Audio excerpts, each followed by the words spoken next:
Welcome to Table Talk 1.5, where today we're talking about creativity and silly things in the workplace. Hit us up on YouTube, Instagram, or Reddit with suggestions. Enjoy the show.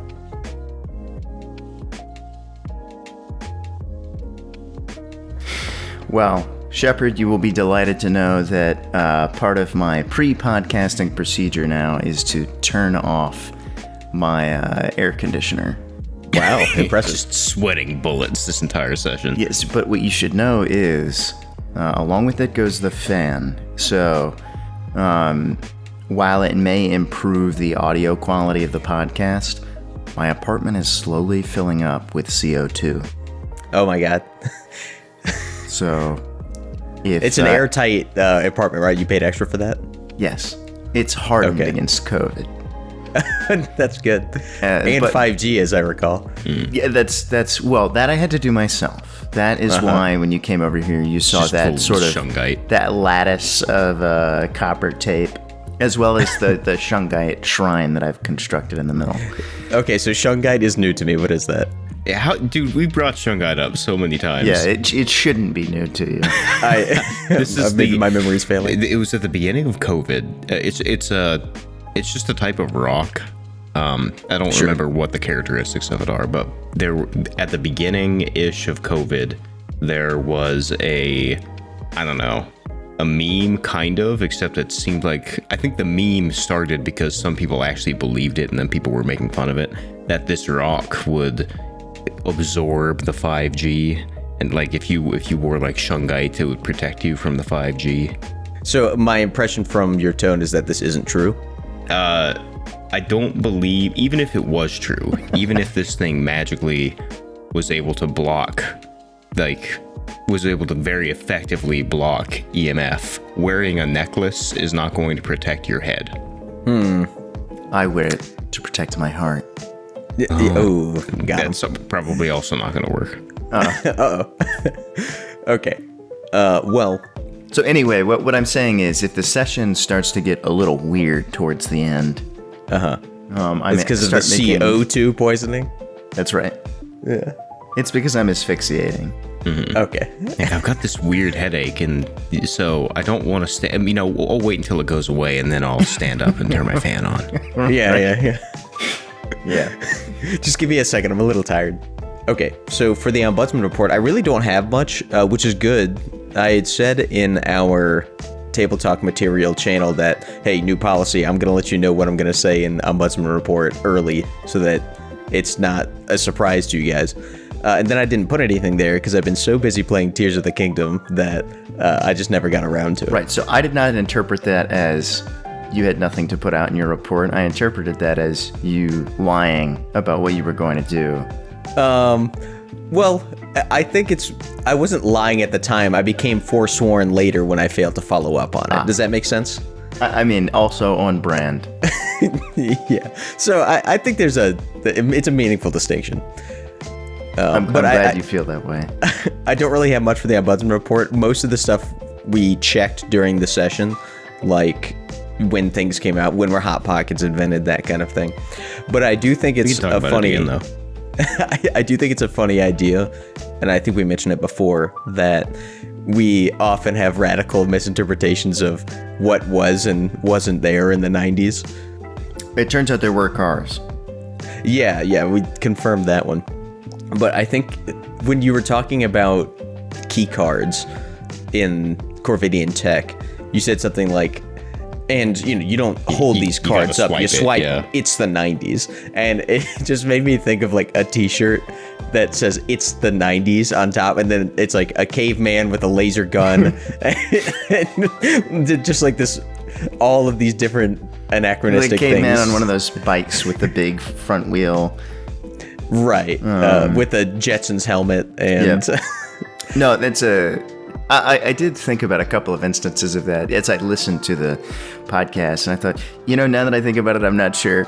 I don't know if that's true. Because one thing I was thinking about yesterday was, cell phones existed in the 90s. They just weren't common. I don't know how sophisticated It's they my were. car phone. Yeah, so I think I they don't were think those... a detective would have one. No, probably not. I But think you there would have was... a car phone. A bike phone. I don't know You got Dangeresque. who this is. See, Jack, every time you make one of these references, you have to link it. That's fine. Is But- that site even still up? Oh yeah, Because it was all Flash. they converted it all to HTML5 a couple years ago, I think. Wow. We're But- referring to homestarrunner.com. One of the greatest internet sites of the early 2000s. Yes, if you were a child at a very particular time, you will know what that is. And if you weren't, you won't. Facts. But that's all I had. Kids today don't know anything about a Homestar Runner. I know. I've lamented that a couple times before. I don't think I've talked about it on the podcast, but something about the popularity of sites like YouTube, where most people just host all their content there, it's kind of taken something away from the weird magic of earlier internet pre-YouTube, where there were all of these weird sites like Albino Black Sheep or eBaum's World or whatever that were these sort of a little more niche content hosting sites. But then there were also a lot of independent sites that made all of their own content and hosted them there, like Homestar Runner or Rooster Teeth. Those kinds of places that I think there's something kind of interesting about that in the communities they made. And YouTube, for all the good it does, I think kind of eroded that culture, which is a little sad. Yeah, I mean, I do think YouTube is extremely commercial, excuse me, and doesn't have the personality or the charm of a lot of these smaller sites. Mm-hmm. It's no different from Walmart blowing out all the little stores in your town. Mm-hmm. It's undeniable that YouTube has made a lot of things a lot easier, and it has surged the tech forward, and the videos are probably higher quality now than they would have been otherwise, and all this other stuff. The cream that has risen to the top is very high quality. Yeah. But there's also everything underneath that still sucks, and that'll never change. Yeah. It is the thing that bothers me about YouTube is they have like weird policy decisions that they don't seem to communicate very well to the people who make content on their site. There have been a lot of situations of people like who make a living on the site, which is cool if you can do it, where all of a sudden their stuff just gets demonetized and they go, why? And YouTube says, oh, there's a new content policy. We didn't tell you about it. And people go, oh, okay. And they have to change everything. Yeah, I think recently an example of that was sometime in the last couple months or so, they started really cracking down on usage of the F word, which they hadn't before. And then, or they had to some degree, but not a ton. And then it was something like it became the case where if you're saying the F word at all in your YouTube video, then odds are it'll get demonetized. For anyone who's wondering what he's talking about, he's referring to fuck. I'm referring to flapjack. For a while, it was, I think for a while there was no real limitation at all. And then they changed it to, at the very least, the algorithm gets pretty mad if you swear at all in the first like minute and a half or 2 minutes. And I remember there were a lot of people, like there was a period of people trying to figure out what exactly the rule was so that they could modify their content to not get screwed by the algorithm. Right. Yeah. So there was a period of time for maybe like a year or two where people would censor the first couple minutes of their video and then they wouldn't censor the rest, and that's why. And then but now apparently now I have to censor the whole thing for that word in particular. I also recall that at the beginning of the pandemic, I believe that the algorithm heavily penalized anybody who discussed coronavirus, which was kind of a like, I don't know about that. I don't understand the value of like keeping the content policy under wraps or obscured. It appears to be deliberate because they, as far as I can tell, it's been that way for a long time, and they certainly have the resources to be more clear. But it does appear to be a policy that's common to other social media platforms. People have complained about Twitter for the same thing. I imagine it provides them flexibility to discriminate against particular creators and not have it be too obvious. They can just say, oh, you're violating our content policy. not explain what it is, and it's kind of an established fact that it's a weird content policy that's not fully understood, and so there's plausible deniability. Yeah, maybe so. I remember listening to an old Rooster Teeth podcast a long time ago where they were talking about why they worked so hard, even after YouTube became a thing, to keep their own site running and keep hosting their content there. And you can watch all these videos about the rise and fall of Rooster Teeth, but at one time they were a relatively impactful force on content on the internet. Mm-hmm. And I think it was Bernie Burns was talking about it, where he said something to the effect of they were really trying to make sure that they kept their site their own and be the main platform for their content because it was something they controlled. As soon as you put your stuff on someone else's platform, you become beholden to them. And if they change their policy, that might screw you and you don't really have any recourse, which is exactly what we're talking about now. Whereas if I'm hosting it on my own site and I work with advertisers myself for making the money with them and everything, it involves more work and maybe the trade-off isn't worth it, but it could be worth it, and I have my own control. I get to set the policies, and I'm not beholden to Google and what they want to do, and whatever fickle policies they have that might change overnight. Right. I mean, this is why when we get started, I bought Apple Podcasts. Right. Yeah. I thought it was important for us to have a home for the same reasons. Sure. Real quick, I just wanted to talk about our stats. I'm actually pretty happy about this. We're up to 1,425 downloads, which is about a 50 download increase from last week, which is pretty good. I think that might be one of our bigger jumps week to week. So I have a question. I'm happy about that. Okay. Do you know what it is? Why don't you ask There's it? an easy way for us to find out. Are you going to share a metric of podcast success in the same format each session, so listeners who I imagine will be wanting to binge these episodes will be able to follow the trajectory? Sounds like a lot of work. You know, I'm tempted to, just related to podcast analytics, I'm tempted to subscribe to the next higher tier of Simplecast so I get better analytics. Because on YouTube, for example, they give you a lot of analytics for free for every episode, and you can go and view that. On Simplecast, for the tier that I'm at, I can't go to an individual episode and see how many downloads it has, unless it's in the top 10 downloaded all time, in which case I can see how many downloads there are. So I'd like to get better data, especially as our view count, as our listen count increases. I'd like to be able to do a little math and just see what the trend is. And I imagine you could also get similar stats that you get on YouTube of listener retention. How long do they listen for when they listen to an episode? That kind of stuff. Not that it's terribly useful, but it is interesting. I do wonder, like, how someone would discover our podcast. So Yeah.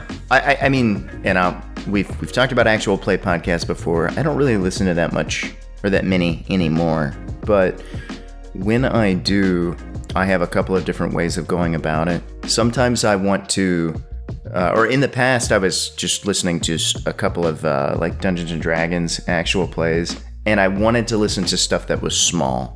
Like, I wanted to listen to something that wasn't Critical Role, that felt a little more like real to me. No, just not me accusing them of being scripted. It's me saying they're, extremely high production value. More relatable, maybe. Yeah, but something that felt like a regular table where people were sitting down and hitting record. And that is somewhat tricky. You can look up Dungeons and Dragons actual play or something like that on whatever your podcast app is, and then sort of scroll down a ways until you're getting to something that's smaller. More commonly now, especially with Delta Green, I want to listen to actual plays of the scenario I'm thinking of running. Right. And just because I find that, well, I'm curious to see what people do with things, but really the biggest reason is if I listen to it and I read it, I will remember it better. Sure. Less to reference on the spot as you run it. Yes. That being the case, though, I mean, I'm searching a pretty distinctive scenario name, and so it's relatively easy to find a podcast that way. And oftentimes that's actually easier on YouTube than it is on a podcasting app. But Sure. I wonder, the people who are listening to us, by and large, how they get there. We tried advertising for a while on Reddit, and as far as I know, that didn't really work. It didn't seem like it was successful at the time. It didn't drive the numbers up. Right. So that was one of the other reasons why I wanted to start putting our content out on other platforms. So in case our listeners don't know, we now have a YouTube channel where I put up a video of every session, and then I also made an Instagram where I put a highlight from each session as And well. let's clarify, it's not a video of us playing. Right. It's a video that just basically highlights each person as they talk, or a little symbol that represents each person. So there is a video, like there are things changing frame to frame, but it is not, right, there's no pictures of us playing. Although I am open, listeners, to recording video of myself recording. I see myself as kind of like the Rush Limbaugh of Delta Green. Many have made that comparison. Yes. And so, you know, if we become sufficiently famous, I'm happy to record video of myself recording the audio. Well, I was thinking that I was going to be the lockpicking lawyer of tabletop gaming, where there would just be like a top-down camera, and you would just see me rolling the dice and my hands moving around. I would like it if all three of us had wildly different visual styles. Yeah, that would be great. Have you seen, if we want to really drive engagement, this is bizarre to me, and I haven't really looked into it too much, but a lot of videos that are trying to like capture and maintain the attention of very young people who have had like phones since they grew up and have been glued into social media like from the very beginning. There'll be like the actual content is half the screen, and then there'll just be something at the top that has nothing to do with like what's being said. That's just a visual that's somewhat engaging, that just kind of draws the eye while you listen to what's being said. That's so sad to me. It's I've bizarre. never seen this. Where are you seeing this? I'm gonna try to find an example. And I think it was actually mentioned on Astro Codex 10 at one point during one of the links. Interesting. I'll try to find a video example. I saw one once and I was like, this is nuts to me. Like, this makes zero sense. It was a video that was discussing something that had nothing to do with ice cream, and then at the top there was just a video of people scooping Neapolitan ice cream. For those of you wondering what Astral Codex 10 is, that's Slate Star Codex post New York Times. One of the things I do to make sure that we maintain listeners is, and I think this is actually just a generally good thing, but I truncate all the silence. So whenever in all of our episodes, there's no gap longer than half a second between one person stopping talking and the next person talking. That's more to just shorten it and make it so that there aren't unnecessary pauses. But for I don't know what they call this problem for the Instagram generation or whatever, the TikTokers. I don't know. It should be easier to listen. Attention deficit disorder. Yeah. I feel like I've been in a climate recently where everyone thinks they have ADHD, and it's I don't know. To me, it seems like it's one of those things that's overdiagnosed, and Maybe they're people just are trying to dopamine over-medicate fiends. it, right? And maybe they just need to. I'm sure it's a spectrum, and we're all on the bell curve for it, I guess. But You think they're on the spectrum?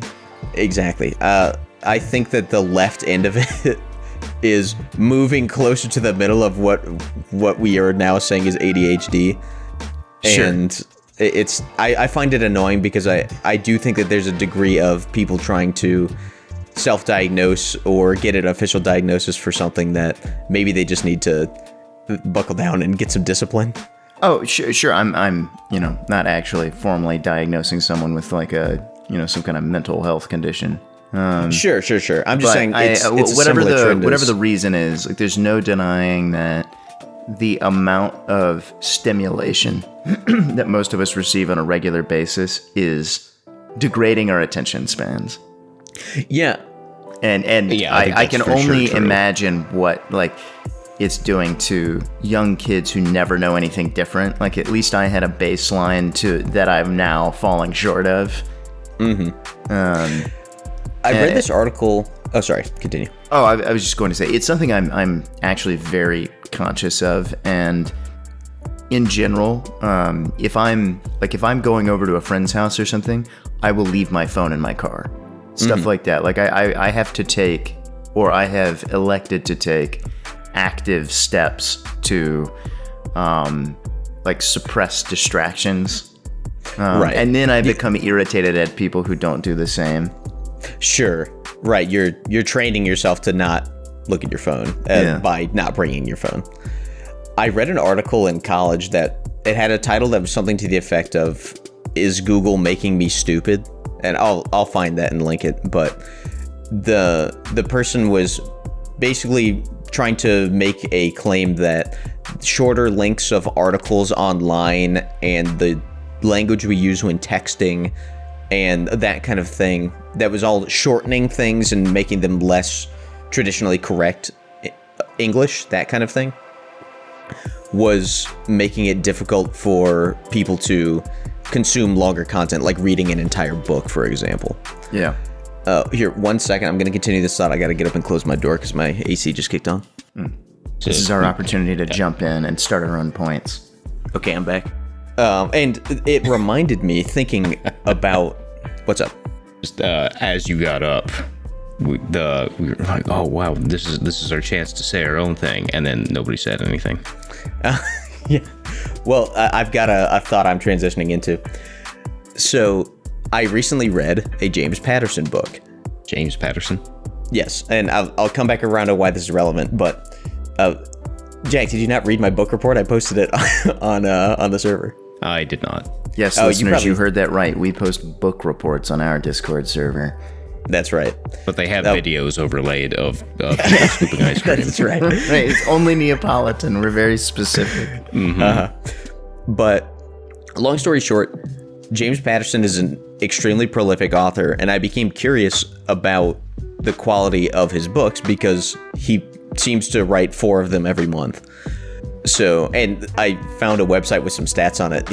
Since he started publishing, he has on average published something every 6 weeks. That's how prolific he is. So I got curious and wondered, hey, is the stuff that he writes any good?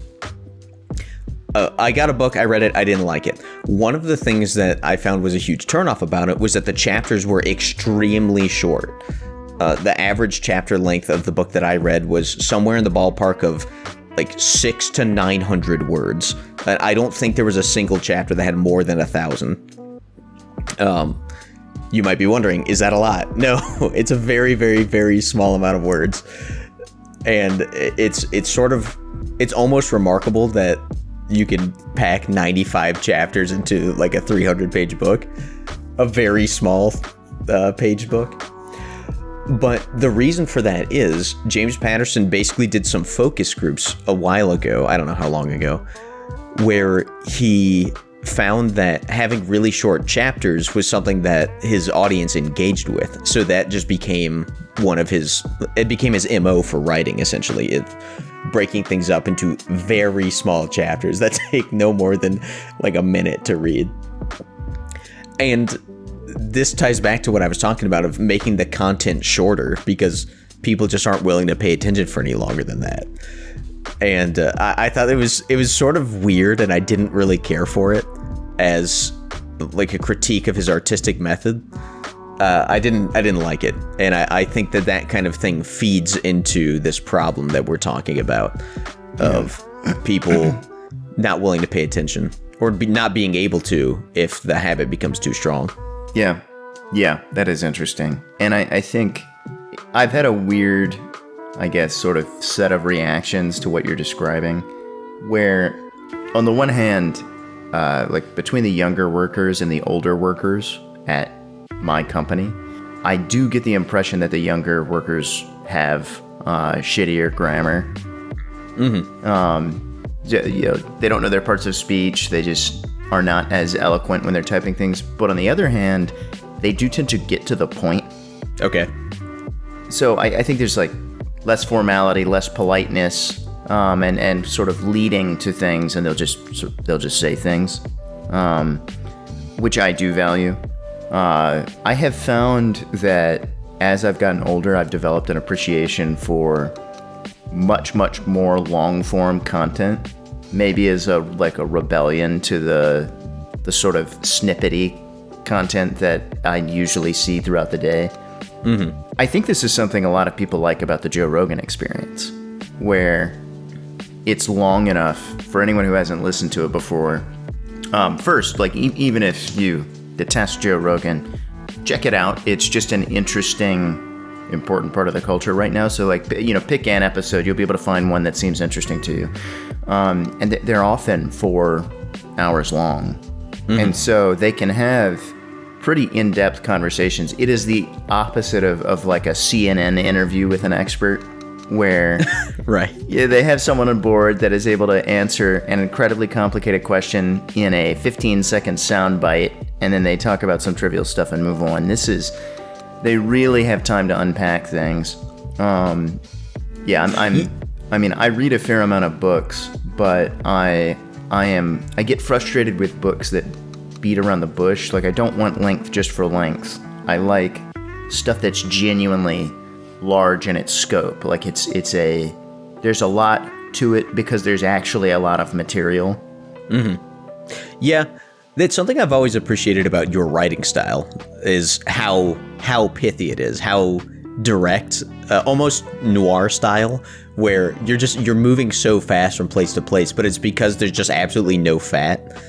I tend to add a lot of fat to my writing, and I enjoy that. It's just a style choice, but I've always enjoyed reading the things that you write for that reason. I appreciate that. It is definitely, it's a process that's heavy on editing. I'll have an idea of what I want to say. I'll sort of spill that out onto the page, however it comes out, and then I tighten and tighten and tighten until I cannot further coil it, to the point where I will have many 1 or 2 word sentences. Right. Yeah, I think done well, that can be extremely powerful. There was another book I read, I think earlier this year, that was on revising, how to edit and revise a story.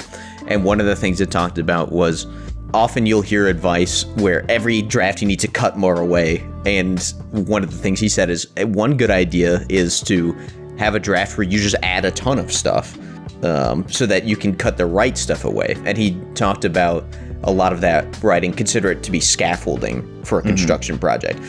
That the scaffolding will go away, but you're using it to help build what will eventually be your final product. So the analogy isn't perfect, because scaffolding is something that you put up deliberately knowing you're going to take out, and in this case you don't precisely know what you're going to take out. So any part of the building could be the scaffolding, you don't know yet. So It's not a perfect analogy, but I thought it was an interesting way to talk about extra stuff, the fat, as we call it. Well, I think it goes beyond fat, and I'm trying to remember what the name of this course was, but years ago I was listening through a lot of the Great Courses stuff. Mm-hmm. Wondrium, it's called now. Is it? Yeah, they rebranded it 2 years ago. I didn't realize those were the same thing. But in any case, I was going through a course on creativity, how to be more creative, and how to be smarter. This was, I think I've talked about this on Table Talk before. This is before I started playing D&D, which is what opened up the creativity tap for me and never shut it off. Right, it opened your third eye. Yeah, right. But at the time, I really wanted to be producing something. I really wanted to be creative or artistic in some way, and I felt like I had no ideas. I just didn't know what to do. And so anyway, I was taking this course, and one of the foundational concepts of the course that has always stuck with me because it seemed very true was the instructor stressed the idea that you should divide your creative process into at least 2 very distinct phases, in the sense that you need to begin with divergent work, where you And this is often what people refer to as brainstorming, where I was going to say it sounds like brainstorming. Brainstorming is a specific process or technique that would fall underneath the Divergent umbrella, where you uncritically put out anything. Like even if it seems ridiculous, you do not edit at all. You do not filter during your Divergent processes. You just, anything that occurs to you, you put it down and you just start collecting stuff to work with.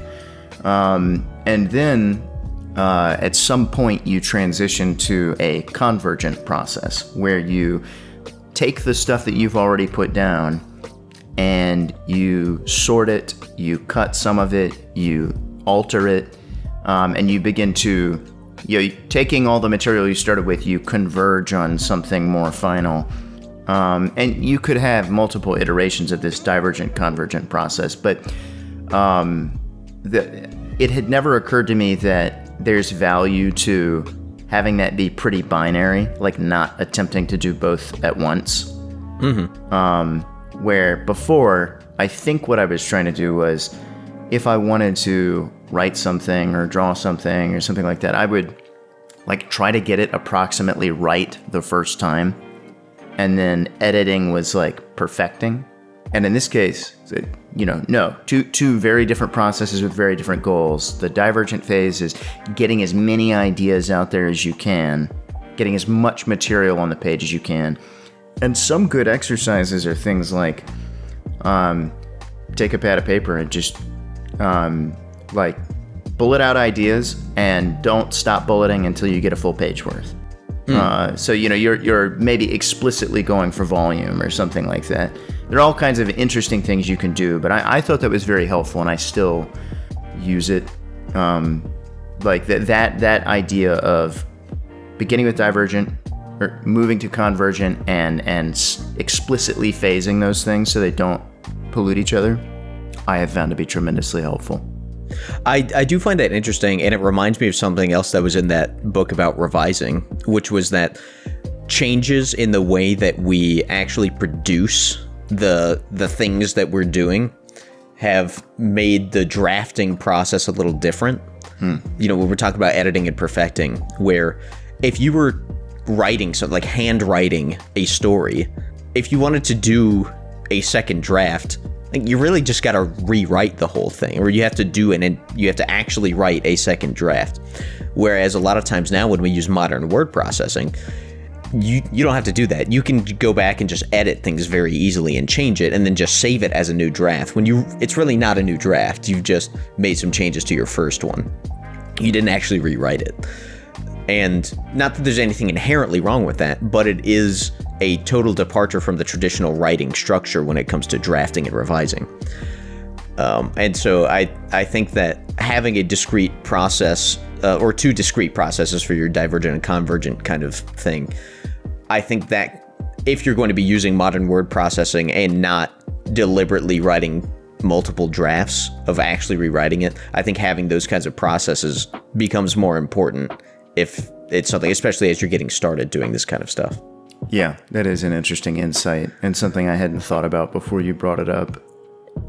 I had thought about I hadn't thought about it as concretely as this book put it, which I'll link to that book. But I had thought about how the way I type messes with my ability to write things sometimes. Where if I'm handwriting something, I'll just jam it. I'll just go, and then I'll fix it later. It's so easy to fix things as you write when you're typing in Microsoft Word or its equivalent, that I'll end up kind of agonizing over every sentence and paragraph and edit as I go, so that my first draft ends up being pretty good a lot of times, but it took me longer than it should have to write that draft, and then I didn't actually revise it. I just edited it as I went. It's different and weird. And so a lot of times I do find that I prefer to handwrite my first draft, and then type. As I type it, I start editing it then, but I've got an entire, I can get the hiccups. I've got an entire draft that I'm now typing in, and I start editing it then. It's a little different, but it helps to get that first draft actually complete. to sort of marry a couple of the subjects we've been talking about, I have found at work that sometimes there will be a problem that I need to solve or at least come up with a solution for. And it could be in a couple of different sort of subfields. And something that I have found to be very helpful is I will go into my office and close the door. And I work at kind of an open door sort of place. Take a nap and then hit it again when I wake up. Take a nap. Yeah, smoke a joint. No, I'll shut the door and I will close Outlook, or I'll close my laptop entirely. I have an enormous pad of paper. It's like the size of, it's a little bit bigger than 2 8.5 by 11 sheets of paper side by side. And I'll just sit down in silence with my computer off, with my phone in my drawer or something, and I'll just write on the pad for a while. And once not only are the distractions gone, but I know they're gone. Like I can't receive emails because I have shut that off. I have found that the ideas, it's relatively quick to get into the groove, and the ideas will just come, and I can write some stuff down, and there will be some false leads there, but I'll make so much more progress doing that than I would sitting on my computer, because it's only a matter of time working on a problem sitting on the computer before I get an email that will distract me, even if I don't open it. Right. Like my attention will be diverted. It'll distract your thoughts, yeah. And so I think, for me anyway, there is tremendous value in creating an environment where I have nothing else to focus on, and using a medium like pen and paper that is just, to me, I associate with like concentration and problem solving and stuff like that. Mm-hmm. That sounds fantastic, and it's extremely frustrating to me to hear that that's possible, because that would never be allowed where I work. Yeah, to put down your phone. In fairness, I realize that that's not possible everywhere, but that is in many cases that is how I work projects. Is I disappear into my office, do that for a few hours, and then emerge with a big sheet of paper that has the roadmap on it. Yeah, well, it reminds me of a common practice in coding, which is whiteboarding your code. Yeah. Where if you're trying to deal with a problem that you're not sure how to solve, a lot of times it can be fruitful to step away from your computer and stop trying to code it and just walk through in pseudocode what it is you're trying to do and how you would do it. Because one of the problems with coding is a lot of times what you're being held up by in your second coding is a syntax problem. You've got the idea of what you want to do, and the idea is sound, and now you're just trying to implement it in a way that's compiling correctly. Yeah, I think doesn't coding in that way is similar to like sitting down and trying to write a book by like writing the first sentence of prose. Right, exactly. And so if you just whiteboard it and just run through the process and work through the process of how the computer is going to get from A to B, yeah. Then once you've done that, then you can actually focus on getting the computer to do it, now that you know what's supposed to happen. But if you do it on the whiteboard, how are you going to update Jira to like, so it knows what's up? How is my Java updater going to update? Yeah. But yeah, I think a lot of these tools have value, or like Jack is pointing at, if they're used at specific points in the process. But I think that they're corrosive to actually having the good ideas to begin with, because they're just fundamentally distracting. Right, yeah, a lot of the things that distract you are, in the end, collaborative tools. Yeah. It's just that, they can, the way we use them sometimes becomes distracting. You're getting a ton of emails, and emails are supposed to make your life easier, but in the end, a lot of the emails you get are actually useless or distracting. And I think a lot of it, though, is performative. Like if you're a supervisor, and you're like, okay, we have to come up with something, and I can either send a bunch of emails out, and have everybody sit in the same room, and we'll talk about it, and I can document that I did a thing, or I can tell all of my people, hey, why don't you go think about it? If it doesn't work out, I can at least say I tried if there's a trail saying that I had everybody together and I have emails. Yes, that is definitely true. And I can't remember where I was reading about this, but months back, I read a series of articles in a couple of different publications where people were measuring how much performative work was being done, or they were attempting to measure how much performative work was being done by teleworkers. Oh no. Right. And probably a lot. You know, it's exactly less. what you were describing. Like how much stuff are people doing, or how much time are they wasting in order to show that they're actually working that isn't useful, like responding to emails right away, or checking in on all these miscellaneous different systems.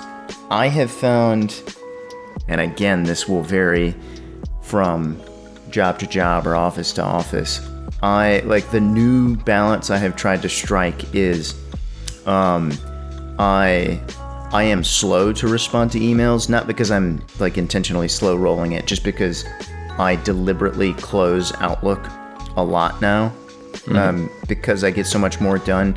But it's impossible to I don't think I have any supervisors that think I'm dragging, because every couple of days I'm able to pop up with like some big nugget that I've developed in my very productive time.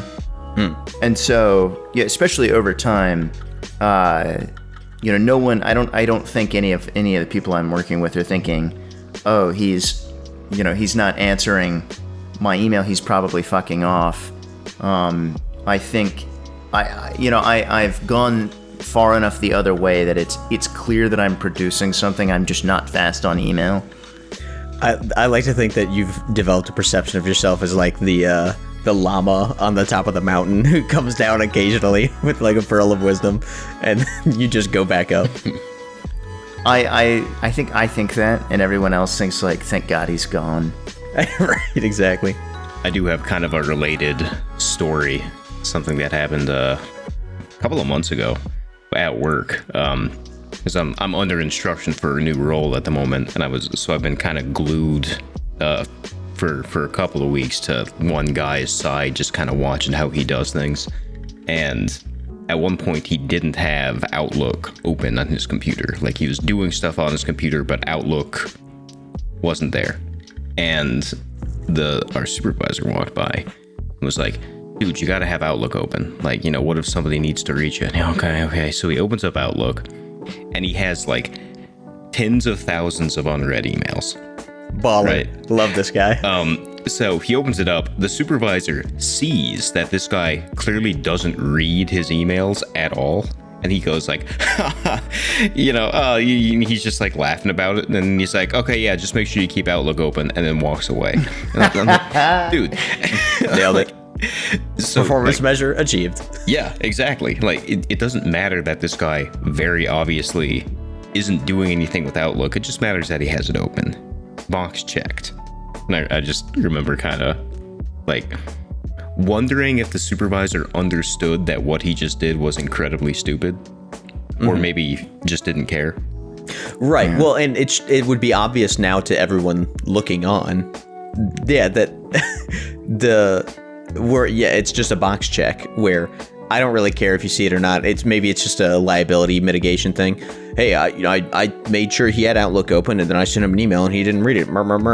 But this guy walked by something, and he created a new standard here, whether he knew it or not, in the workplace. And I get like, it's not great management. Almost nauseous if I have more than like 20 unread emails. I don't, but that's because I've moved around a couple times within my organization, and I can't get removed from certain email lists. So a lot of emails I get are worthless, and so a lot of times I just won't open them. So I know which ones are important, and I open those, and then the rest of them I've set up move auto delete rules or something like that. See, We do have kind of a... Go ahead. Maybe I just don't get as many emails, but I pretty diligently maintain inbox zero. So Yep. I will regularly throughout the day check my email. I just during certain periods will close it. But when I check it, I'm pretty organized with my like inbox subfolders. And I will flag the things that I need to do and then bin everything else. And so by the time I'm done checking my email, like everything is read and sorted. But maybe this is flies in the face a little bit of what I said previously, but it's frustrating to me how many people I work with that have fallen so far behind on email that they're perpetually late on everything. And their excuse is that they get a lot of emails. Like they never take the time to like dig themselves out of the hole. One place where I'll probably never reach inbox zero is one of the 6 or 7 Gmail accounts that I have. I've been using since I was in high school, and I use it for all things that I like sign up for online that requires an email address. So over the course of time, I've just revealed this email to the world, and it just fills with all sorts of ads and spam and everything. And earlier this year, I had a lot of time on my hands, and I just started going through it and cleaning out as much of it as I could, of just deleting every, let's say, email I'd ever gotten from Target or whatever. Yeah. And everything that I could, and I got it down from about like 15,000 unread emails to somewhere in the ballpark. I'm at like 2,500 right now, so I need to do another purge. But I have a similar like broad use email address that I'd like to do the same to, but that would be like a day of work. Right, and it's kind of pointless because I'm going to continue to have this problem. So if it's something important, I have a separate email address for that that I don't use for signing up for stuff. Yeah. So I have a fun like spam content email snippet. At work, for our work email address, we have a lot of like phishing attack. How to protect against phishing attacks kind of training, because cybersecurity is a big deal.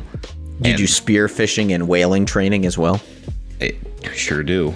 I've had to do several computer-based trainings for spear phishing, but the most straightforward, and if anybody listening doesn't know this, the most straightforward way to avoid phishing attacks is, if it's an external email, be extremely careful about clicking any links or opening any files.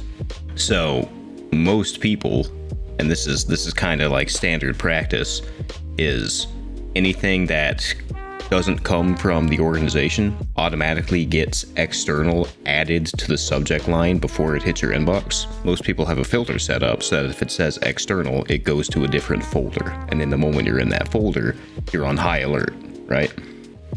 So the way we have it set up is they will send out like phishing tests, where they will send an email to you that is a phishing attack. But what it'll actually do if you click the link is it'll just say, hey, this was a test and you failed it. And it'll notify your supervisor that you just clicked a suspicious link. And if it had been a real thing, it could have been, yeah, pretty much, right?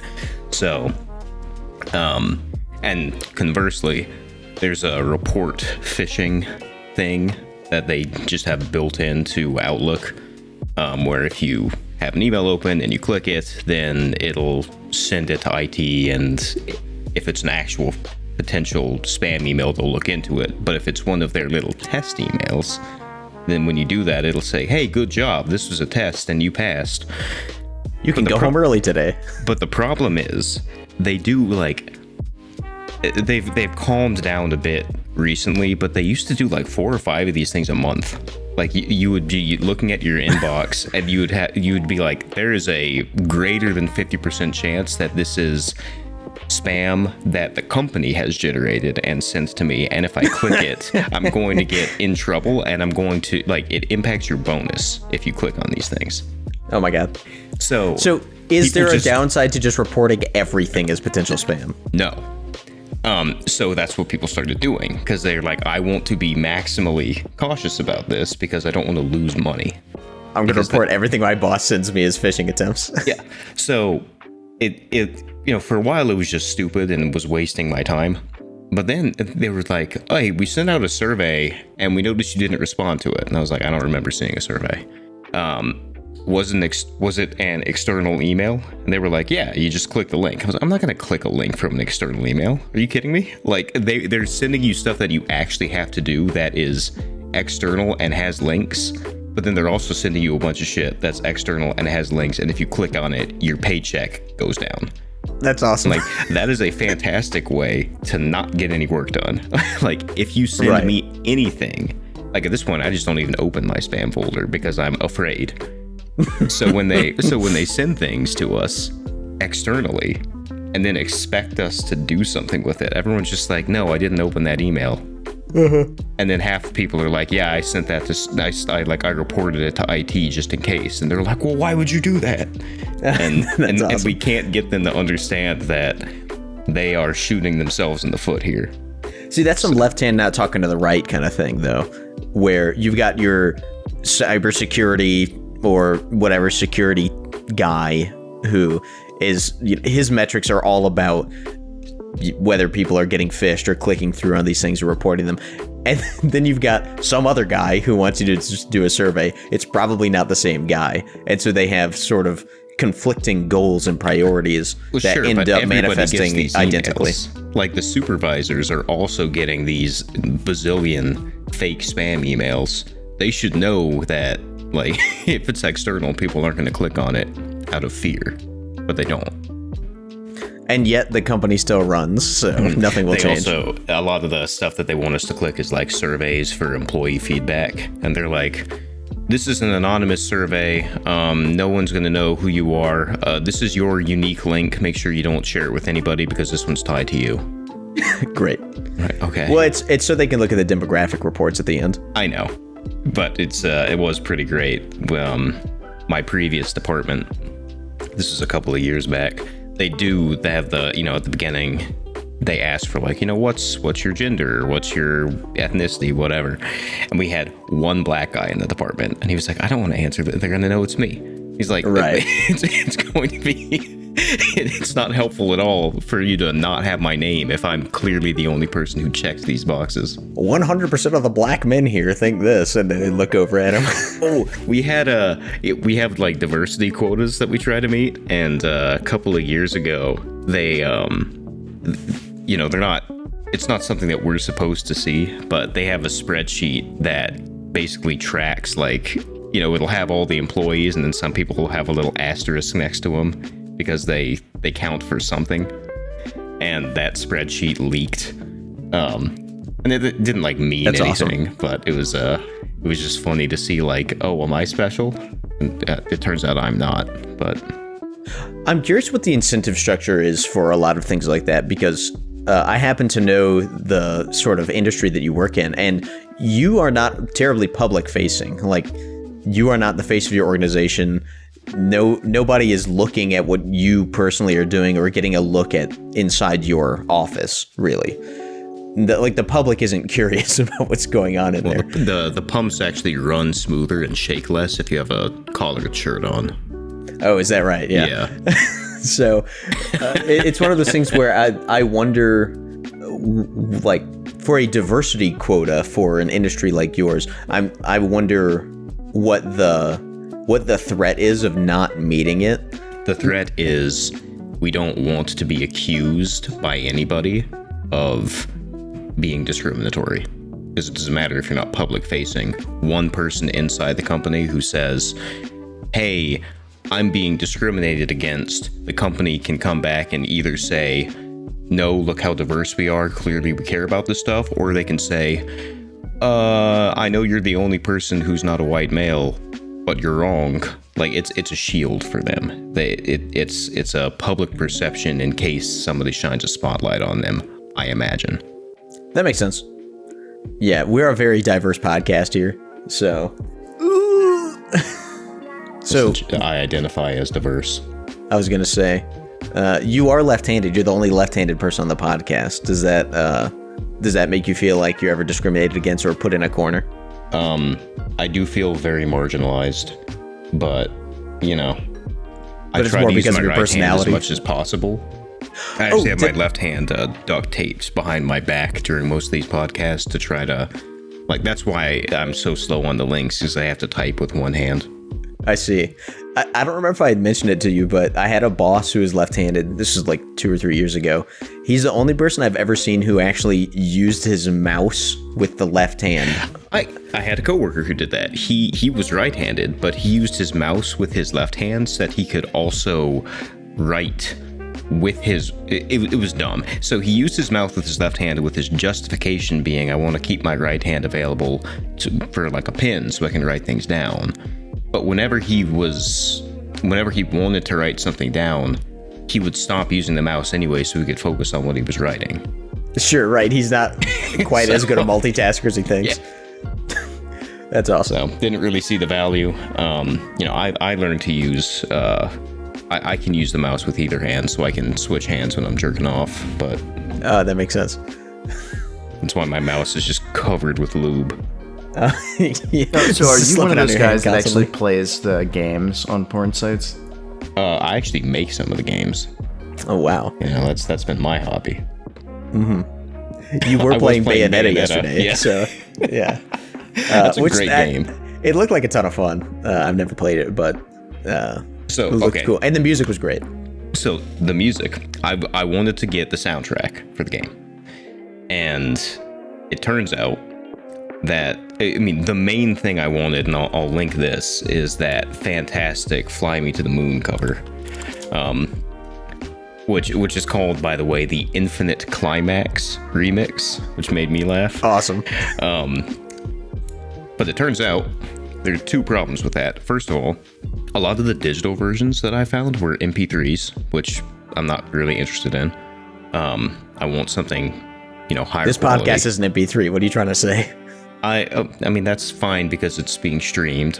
For my local stuff, I want lossless. I want CD quality at a minimum. Well, we're MP3 320 though. That's pretty good. That is true. I put it Good on the enough for anybody. insane preset when I export from Audacity. But anyway, that was one problem, MP3 only. The other problem was that most of the things I found had the entire soundtrack except for that Fly Me to the Moon rendition. Really? Yes, there was, I don't know what the issue was. Maybe they just had a hard time, you'd think if they were able to put it in the game, they would have the rights to it, but I don't know what the deal was. So I was like, that kind of sucks. But then I found on Amazon you can get the CD. It's a 5 CD set. There's a lot of music in that game. Whoa, that's awesome. And it has, A, CD quality, so cool. And it has the Fly Me to the Moon. It's like, cool. It's $150. Sweet. A bargain. Yeah, so I bought it, but I felt bad about it. That's great. All right, I'm gonna link this Fly Me to the Moon. I was trying to find the Tears of the Kingdom soundtrack, specifically because there are a lot of people who thought that the Breath of the Wild soundtrack had a subtle genius to it. I am not one of those people. I just kind of found it underwhelming. I think the Tears of the Kingdom soundtrack is pretty good. I think it's got a lot of much better songs on it. It's a lot closer to that traditional bombastic Zelda soundtrack that I really like. Okay, that's good. Closer. It's somewhere in the middle, and I thought it was pretty good. But there's this one, their version of the traditional Zelda theme that plays in one of the trailers for the game, in trailer 3 specifically at the end, is really, really good, and it sounds super neat, and I want to find the full version of that song if it exists. But right now, it doesn't seem like they're selling the Zelda soundtrack anywhere, or the Breath of the Wild soundtrack, which is a shame. Nintendo's awful about that kind of thing. I still am trying to find a good way to get my hands on the Super Mario Galaxy soundtracks. So I'm pretty sure that they had a CD for it a couple years ago. That's the only way you can get any of these things is buy the CD, and they get really expensive. Yeah, I 'Cause remember when typically you have to import it from Japan because they only did like a limited run that came with some collector's edition. Yeah, I know for the Breath of the Wild soundtrack, which again is kind of a wet fart as far as I'm concerned. I'm not sure a lot of people feel differently, but I didn't like it. A selection soundtrack came with my Switch when I bought it, because I bought a Switch when it came out, and I got the Breath of the Wild edition. I think it was my only option. And which is fine because that's what I was getting a Switch for at the time anyway. But it came with a soundtrack for Breath of the Wild, and so I was looking last night to see. I was like, "Is there a Tears of the Kingdom Switch?" And that's how I get the soundtrack, because I'll buy it. Oh, that's fine. But it doesn't exist as far as I can tell. So, listeners, viewers, let me know if you can get your hands on the soundtrack. I'd really love a copy, a CD if possible. Just let me know. I always hate it when I buy a game on Steam, if there's an option to also buy the soundtrack, I will always check that box. And yes, every time. Like developers, if you want an extra $10, just put the OST up and I'll buy it. But sometimes the game will have a great soundtrack. It doesn't come bundled with the game. I'll check Bandcamp. It's not there. It'll be available, as a lossy version on iTunes. And that's it. And it's like, it's free money. You already have the tracks. Just put them somewhere where I can download them lossless. Right. And I will buy them. I don't understand why developers don't do it. Yeah, these days especially, because it's so easy. Yeah, it's never been easy, and it's only going to get easier. Mm-hmm. I remember a couple years ago when we were doing the Tomb of Annihilation campaign, I frequently used video game music as our soundtrack for that, because I wasn't publishing these anywhere. And one time I wanted to use one of the fight songs from Castle Crashers as one of the as the background, and it was like a session-long combat. It was like 4 hours long, and I was just gonna have that song on loop the entire time. Okay. And I was trying to find the Castle Crashers soundtrack, and I just couldn't find it anywhere. Apart from, like, I could find rips of it online, but I wanted to find, like you say, a CD of it or some lossless version, some quality version of it, and I couldn't. But I found a site where other people were discussing this problem, and they found out, like, how to convert the game music files into some, some format that was actually usable. And of course, the quality wasn't as high as it would have been if they had released a soundtrack. Question. Yeah. Because now instead of ripping it from YouTube, you're just ripping it from the game. It's not that different. But that I was a little annoyed by that, because Castle Crashers has some real bangers, and that song that plays when you get shot out of the cannon onto the cart. That's the exact song that I'm talking about. Yeah, I love that Great song. Changing gears, Duncan, I was curious if you wanted to do any sort of inspiration kind of thing for the Delta Green campaign. I was thinking about this yesterday. I think I wanted to do recognition, but not inspiration for Delta Green. Okay. Because I want to keep you both desperate. Sure. You don't want us to stockpile our inspiration like last time. So, first I should say, I thought the previous session was great. I had fun running it. And then when I went back and listened to it, it was just... It may be my favorite Delta Green we've ever played. Yeah, I would say so. Even though we didn't really do anything yet, it was really, really fun. Like, nothing Delta Green yet. No, but so we're one session deep, and it's already crystal clear to me that having built the setting together makes a big difference. Or I guess it's a combination of having an agreed upon setting and having already sketched the characters out, so we had a good idea of how it all fits together. Right. So I thought that went really well, and I thought it made it more real. I liked that we were slow and took our time through the beginning stuff, but the specific congratulations I want to give, as much as I thought everything went well, Jack, your role playing when it came to witnessing Arthur's suicide and your reaction to that was excellent. Yeah, I agree with that. Not excellent enough that I'm going to give you inspiration. Cool, yeah. I actually get penalized, I believe. Yeah, but gold star, pat on the back, pizza party. Yeah. One thing I will note for that I think was especially good is that Duncan and I were talking earlier this week about the tone. So during session 0, we had talked about, or Duncan had said, given an outline for what he wanted the tone for this campaign to be, and most of my interactions immediately threw that out the window.